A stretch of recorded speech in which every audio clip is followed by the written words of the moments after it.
Hi, நான் உங்கள் civil engineer Thirumurthy, Trichy. இன்னைக்கு நம்ம சைட்டில் பார்த்தீங்கன்னா காலம் பாக்ஸ் காங்கிட்டு போட போகிறோம்.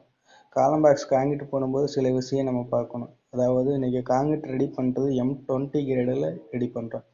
M20 கிரேடுனா ஒன்றும் இல்லை, ஒரு மூட்டை சிமெண்ட்டுக்கு 8 சட்டி மண் போட்டு கலவை ரெடி பண்ணிவிட்டு ஒரு சட்டி முறை ஜல்லியும் ஒரு சட்டி முறை கலவையும் போடணும். நம்ம ஒரு சட்டி முறை ஜல்லி போட்டு அடுத்து ஒரு சட்டி முறை கலவை போடணும். அடுத்தது காலம் பாக்ஸை நிப்பாட்டிட்டு காங்கிரீட்டு போடுறதுக்கு முன்னாடி நம்ம சிமெண்ட் பால் ஊற்றணும். சிமெண்ட் பால் இங்கே பாருங்கள், இப்போ சிமெண்ட் பால் ஊற்றுறாங்க. சிமெண்ட் பால் ஊற்றினா தான் கீழே இருக்க ஷூ மார்க்கிங் நல்லா கிரிப்பாக பிடிக்கும். இப்போ அடுத்து காங்கிரீட்டு போடுறோம். காங்கிரீட்டு போட்டதுக்கப்புறம் கொஞ்சம் தூரம் போட்டதுக்கப்புறம் வைப்ரேட் மிஷின் யூஸ் பண்ணணும்.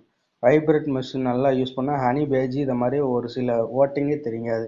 இப்போ நான் வைப்ரேட் யூஸ் பண்ண அப்புறம் மேலே ஃபுல்லாக காங்கிரீட்டு போட்டாச்சு.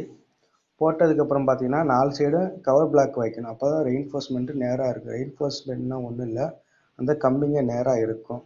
அடுத்து இதை வச்சு முடிச்ச அப்புறம் கவர் பிளாக் வச்சு முடிச்சப்பறம் தூக்கு பார்க்கணும். நாங்கள் ஏற்கனவே தூக்கு பார்த்து செக் பண்ணிட்டோம். இப்போ திருப்படியும் தூக்கு பார்க்குறோம். இதை மாதிரி உங்கள் வீட்டில் காலம் பாக்ஸ் காங்கிட்டு போட்டாங்கன்னா இந்த முக்கியமான விஷயமெல்லாம் ஃபாலோ பண்ணிக்கோங்க.